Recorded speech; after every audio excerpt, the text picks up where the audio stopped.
So for those waiting for me to kind of finish up the crypto scavenger hunt, I do intend to get to that at some point. The market is incredibly down right now, as you probably know, and I'm kind of waiting for an up move, and then I would like to finish those off. So I do intend to do that. At this time, I'm going to be kind of reading from a book that I wrote a number of years ago, and I'm going to kind of update it on the fly. There were certain sections that I kind of left out, and I'm going to try to actually maybe finish those sections off in the midst of creating this. So it might be a little bit of a hodgepodge in a certain sense, but I think the information is still very solid for the most part. And I will add some sort of commentary notes in places where I disagree with what I had presented. So this particular book is called Transcending, the Integral Conspiracy. Highly controversial topic in many fronts, because it's not only digging into, alternative research, and that would be to say that, things that have been hidden from our view, intentionally and unintentionally by certain powers, and then at the same time, kind of looking into alternative research on integrative theories in many respects. So that would be people like, or projects like spiral dynamics and integral theory by like people like Ken Wilber and so forth. Okay, so let's just dive into it. This is the preface. Few would argue against you if you said that we lived in complex and turbulent times. This may say that living life is going to be filled with challenges, no matter what it is one is living, and this seems reasonable, but the uniqueness of the moment is that we are living through a time where massive changes are taking place on all fronts, to an extent they probably never have in the past history. With new technologies, new systems of design, as well as changing perspectives on our own personal lives and what we can become as a culture. Times of massive change also tend to challenge us on many levels. I will argue that we can look to the past in part for helping us through these times, for certain kinds of wisdom, and integrate that knowledge into our present circumstances. One example is the usage of tools painstakingly developed through the pre-modern, modern, and postmodern ages, and actively adopting those tools within one's subjective awareness to enhance your personal understandings and the way that you make meaning. Beyond even these sorts of changes, there are alterations required in the domain of how we interact as people and as sentient beings generally, which involves, among other things, the gigantic issue of global governing systems or structures, which has moved progressively towards increasing corruption over the last 100 years or so. Not that there weren't intensely corrupt governances in the past. I will address this in sort of great detail throughout this book. And therefore, questions arise. I lost my place. Questions arise about creating more compassionate systems of governance. There are many, many more issues as well that we must turn to face and look into unblinkingly, and many of them will be looked at throughout this book. There are, however, so many issues that the complexity of it all can feel overwhelming, given the seemingly conflicting pieces of data we hear from day to day, alongside the exponential increase in the data output. To help us cope with all of this data, I'm going to look forward and use an inclusive framework to help map it. A framework that I believe will help you make better sense of our information puzzle pieces that you'll see in front of you. I believe, and I will try to show you through empirical data and the like, that part of the reason we can't make better sense of this informational puzzle that we see in front of us is that we're seeing only one puzzle piece in some sense, or reductionism, as some have called it.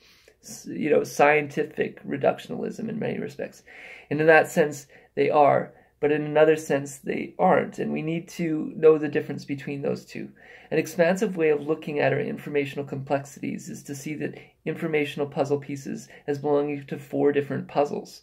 So in that sense, what I meant to, I maybe misspoke here. What I meant to say is that, we can see sort of one puzzle, not sort of one puzzle piece, and that we're looking at one puzzle instead of, primarily 4 or more And that's just how our society tends to gear itself towards. And that's kind of the objective lens, which is an important lens, but I'm suggesting there are more lenses that we need to look at.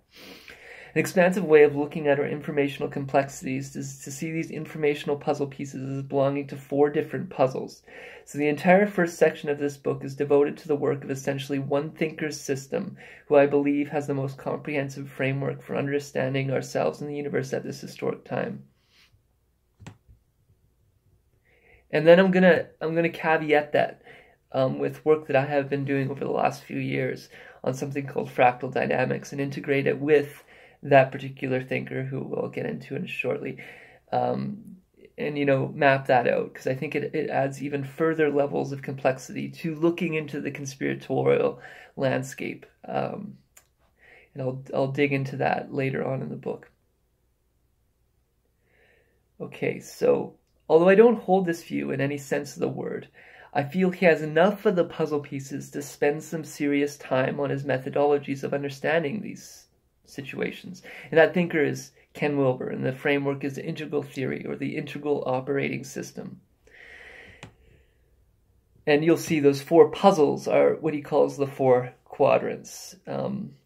I, we, it, and its, or the subjective, intersubjective, objective, and interobjective domains. So those are going to be the 4 puzzles that we'll dig into. And then I'll dig into sort of more puzzles that stack on top of those in unique ways. And I'll try to flesh it out in a way that kind of makes a lot of sense for you, hopefully.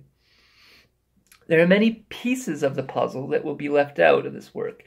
That is just the nature of it. There's many parts of the world, and we can't talk about everything in a book, and I don't know everything, but I will do my best to add hopefully a few more pieces that are integral to understanding sort of the complexities of our time, that will really add new layers to your sort of ability to navigate these waters.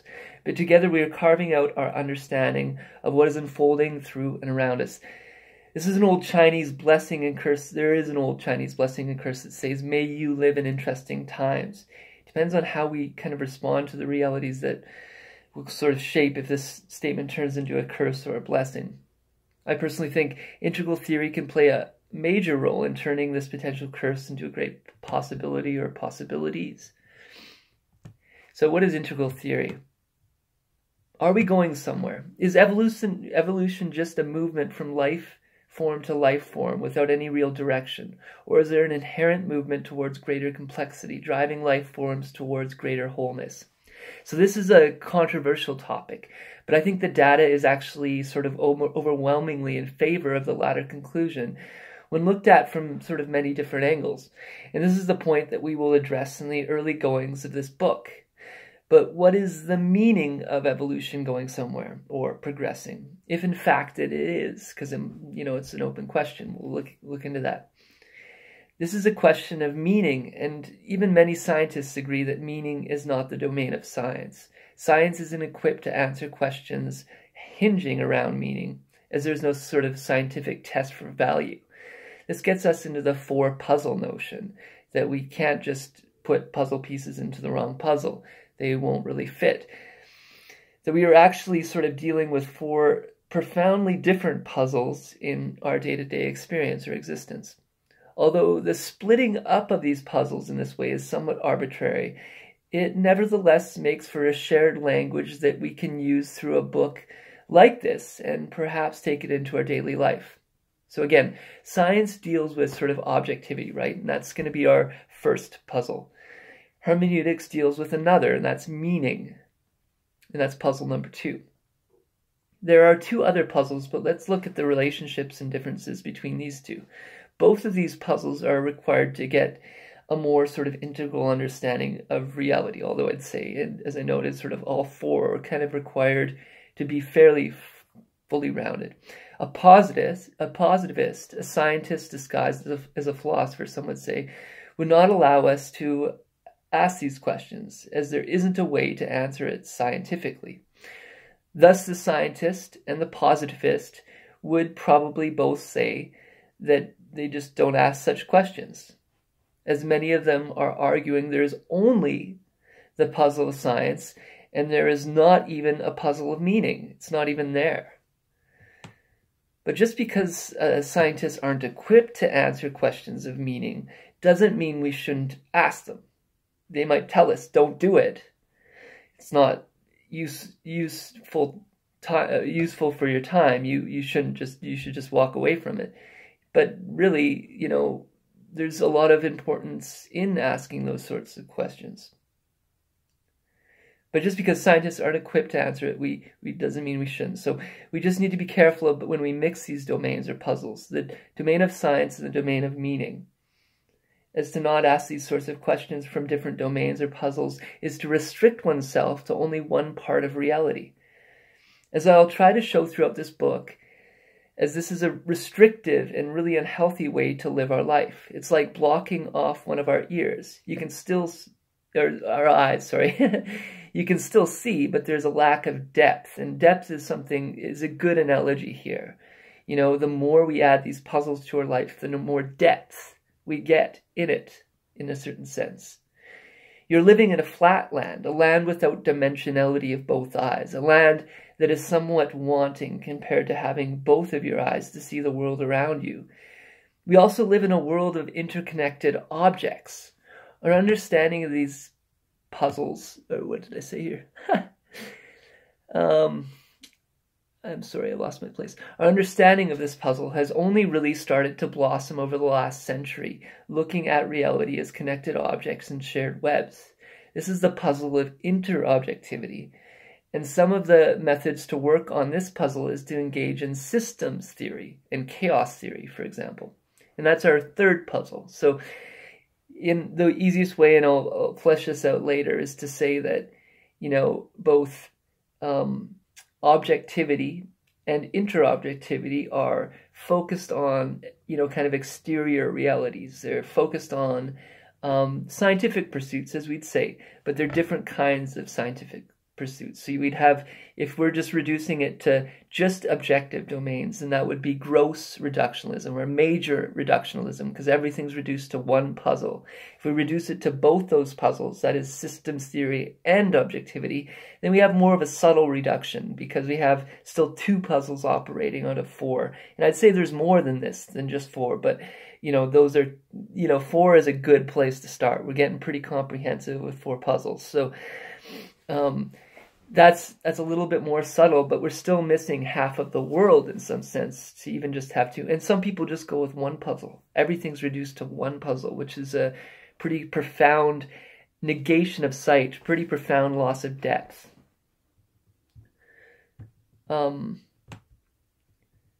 this denial was particularly strong in the modern Western culture, and this is the puzzle of subjectivity. Exploring one's thoughts, feelings, and emotions through approaches like we now call it phenomenology and meditation. And meditation's different, but in some sense. And in the third-person way through things like developmental psychology, and that might be sort of puzzle 4, if you would say. So again, this is looking at interior landscapes, and that's sort of our fourth puzzle. And I'm just using puzzles and analogy here to kind of make it a little bit easier to attach something to it. And I'll use different terms later as I flesh this out. But because of the near denial of the fourth puzzle in the modern West, more time ought to be spent on it. Depth of one's consciousness develops along a kind of evolutionary process. I will show this in much more detail later and back it up with studies that show this to be the fact. But in simplistic terms, it appears that most 2- or 3-year-olds today are using the same structures of consciousness that, in some important sense, although it was developed in a greater degree than adults 10,000 years ago were pioneering. So, you know, a 2-year-old or a 3-year-old kind of has a similar kind of primary focus as adults did, potentially so long as our history is accurate, as adults did sort of 10,000 years ago. Although they had more time to develop it because they were in it for 30 years as an adult, right? So they were more complex in that sort of primary focus, but it was still sort of a similar primary focus that our 3-year-olds tend to hold, if that makes sense. I'm going to argue that understanding our own development with the help of scientific observation, sociology, and other academic streams will open doors on how we can move forward more sanely. And let's look at Gebser here. The structuring which we have uncovered seems to provide a clue to the foundations of consciousness and recognition that clearly distinguishable worlds have come to the fore during the development of Western man, and not Westerners alone, all humans. So, whose unfolding took place in mutations of consciousness, and that's an important idea. Our consciousness mutates through time. Some of the major problems we face rest upon a cultural humanistic analysis of the different structures of awareness and the ways in which they emerged. This is a bit of a long-winded way, Gebser's long-winded way of saying that to get a better map of reality, we must understand the human condition as having gone through these sort of profound mutations in consciousness, these stages of consciousness development over time.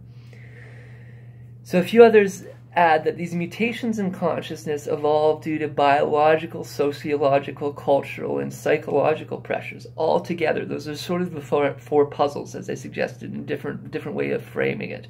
And those together create the impetus for which mutations of consciousness can occur. These mutations are very important to understand, to better understand the situation we find ourselves in now, in my opinion. And we're going to use that as a sort of springboard to understand these things. I won't say much else about integral theory in this preface, except for touching briefly on what Ken Wilber calls ACWL. The rest will get fleshed out as we move forward in the book. So what is ACWL?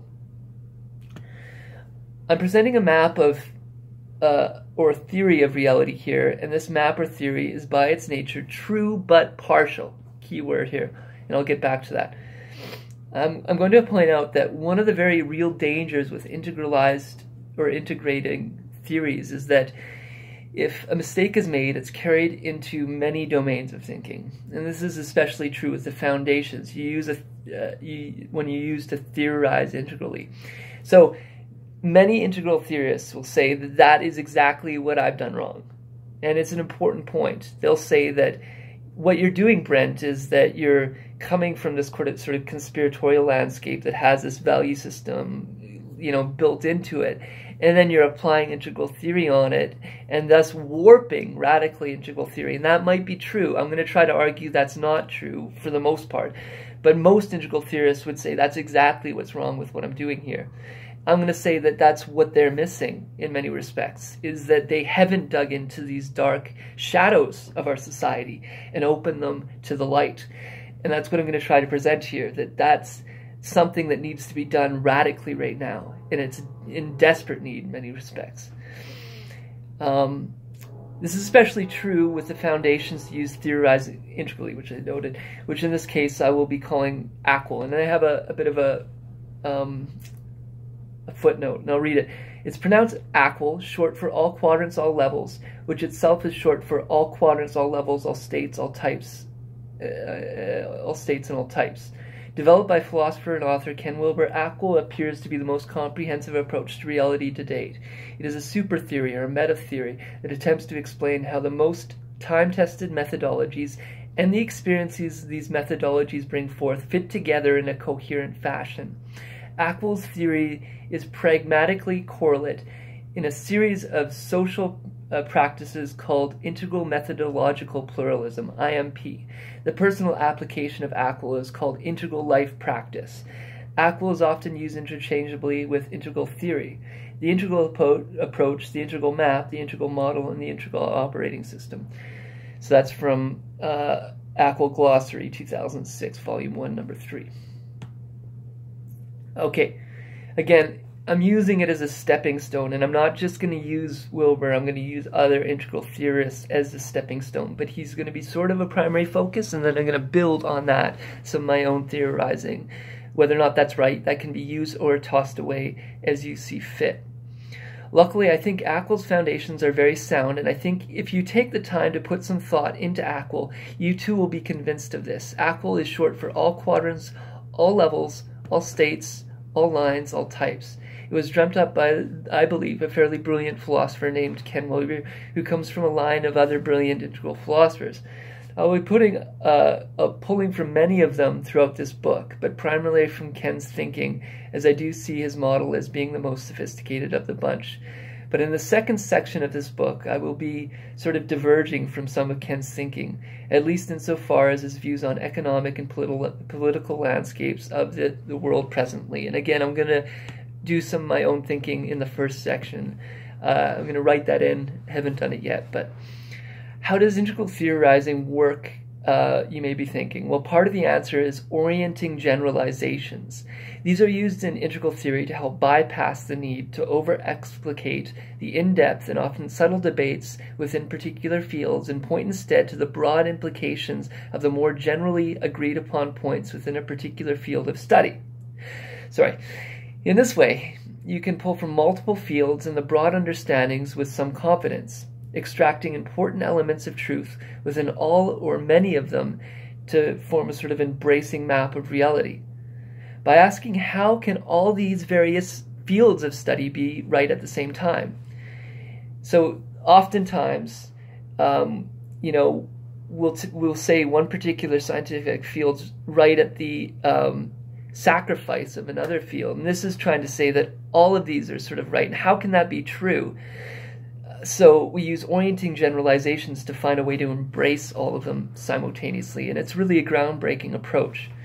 By asking how all these fields of study can be right, that's how it's done. So in so doing, you don't have to do injustice to any one field or study, but triumphantly hold up the shards of truth from all of them as best as you can, as you yourself being a shard of this massive universe we find ourselves in. And again, no matter what, as an integral theorist, you're still a shard of the fullness of this existence, and so you're not going to have the radical fullness of truth, in my opinion. That's my view, and I'll continue to argue for that, I guess. But by keeping with the topic within a general context and avoiding certain more questionable particulars, one can more easily and accurately connect broad themes of understanding without doing injustice to any one particular academic field, but rather provide an illuminating context for many, many fields. One maintains or includes the truth, but goes beyond them by connecting them to other truths. To make the above paragraph more comprehensible, integral theory accepts truths from, say, psychology, art, science, hermeneutics, systems theory, empiricism, and really hundreds of other fields, and asks, how can all these truths be fit together well, and this is important caveat, remaining as separate domains, and yet all sort of be seen as carriers of truth in some real way. Too often one field of understanding is held as the truth at the expense of another field.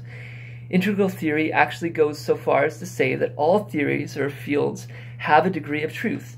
These fields or theories are, again, true but partial. And that's sort of, again, how that works. I told you I'd come back to it, right?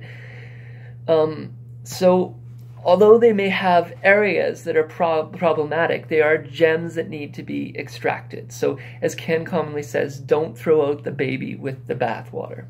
So that's what integral theory is. Now let's get into conspiracy. And this is the other section of the book. The second section of the book will get into topics that most of us really don't want to hear about. It's notable that conspiracies take place every day when two or more parties come together to deceive a third party. I don't desire to dabble in the world of conspiracies. In fact, it's one of the last things I really want to do. But sometimes it's important to research these matters to better understand our historical past and our collective present and ways in which we can skillfully move forward into a more compassionate and intelligent future. Throughout the second section of this book, I'll pull from a number of highly researched sources and weave them together into a broader map of sorts, of conspiracies that have been playing a major role in the zeitgeist of our time, such as 9/11, the nature of banking systems, including the Federal Reserve, our media outlets, war, and a few others. The major danger with conspiracies is that they oftentimes, by their very nature, are far out. There are a number of reasons for this. Conspiracies are, by their very design, by the individuals conceiving them, sort of designed to try to deceive others, and therefore typically don't allow patterns of human behavior that we are accustomed to. Although there is a strong minority of people that would argue deception has, in fact, become the behavioral norm among, for example, politicians, there is nevertheless a great deal of confusion as to how political events can and should be interpreted. For the conspirators, the pattern of the unexpected and the unknown can be very much used for the benefit of, and often the benefit of themselves, and often is. I also want to note that I don't want to take on the topic to manifest negativity within your thinking. However, growing up, becoming more human, sometimes requires confronting unpleasant realities. It's just the way it is. But realities nonetheless, and I'm going to argue that, is a siren song in the big way of our time. And I'm sure that I don't have everything exactly right. It's going to require your own thinking to navigate these things. But sometimes they haven't been presented very well, because taking on this data is heavy, and it kind of screws with your mind. It really does. And so people kind of break down a little bit when they digest this. And so a lot of the people presenting it haven't been the best presenters, unfortunately. A lot are great, but a lot of times it's been... And then there's a lot of, mind warfare in the space. Intentional deception to make people look crazy that have been trying to present this information clearly and accurately. And I'm going to try to do my best to do that, both of those. And I'm also going to, I'll get into that. In this section, I'm going to use the more well-researched conspiratorial historians, people that have gone back and looked at the conspiracies that the human family has historically engaged in. And remember, these have not been uncommon. I will go outside of what I think there is I will not go outside of what I don't think there's strong evidence for, even though I feel there are potentials beyond even what I'm going to present in these chapters, and I'm going to update it a little bit. I want to remain mostly grounded in as much empirical and or objective evidence as can be had. That said, there are no guarantees despite my own confidence in these being realities. I could be wrong about many of them. It's possible, nonetheless. I'm not the kind of person that would write a book if I didn't think important truths could be presented to people like yourself. I'll be trying throughout this book to use my knowledge and meshworks, this is what integral theory does, into some modern day conspiracies that are even presently playing a major role in how we look at and understand reality. Knowledge is power, so reclaim some of that power. By better understanding the nature of these conspiracies, and try to keep the heart wide open so that we can react to these in a more compassionate way. So transcending the integral conspiracy. So in this section, we'll explore topics that merge the understandings laid out by people like Ken Wilber along historical consequences that we will have overwhelming evidence for.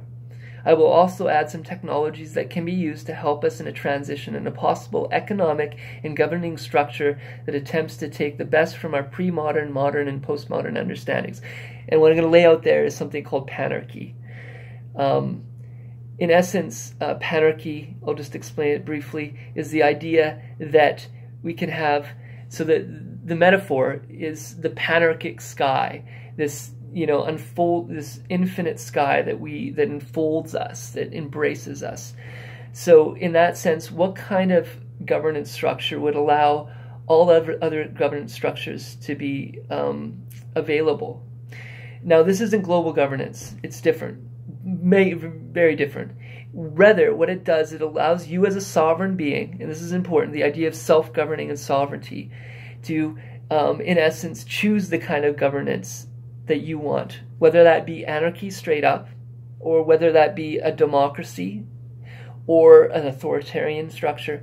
You get the choice to be in the government structure, and that's really your biggest choice of life. And things like cryptocurrencies, we'll see, are an operating structure that seem to be slowly moving that trajectory that will allow us to have a panarchic governance structure available if and only if we can transcend the integral conspiracy that's operating at this time. So if there are integral conspiracies being enacted on the human family presently by a few humans in positions of extraordinary power, what can be done? This section will look at ways to integrate our knowledge systems, such using integral theories and methods of action that inspire others to enact positive changes. We also must form sort of collectives, I'm going to use that loosely though, that point towards more noble ways of living life. And I'm not a collectivist, but the gathering together is requisite in many respects to make things happen. So many people understand the unsustainable lifestyles we live, and that's one aspect of it. But we're confused to some extent as to why they're perpetuated. Don't get me wrong, I'm too confused in some ways, it's true. But let us get clear on some things that are not often made clear. And so these are important perspectives to integrate.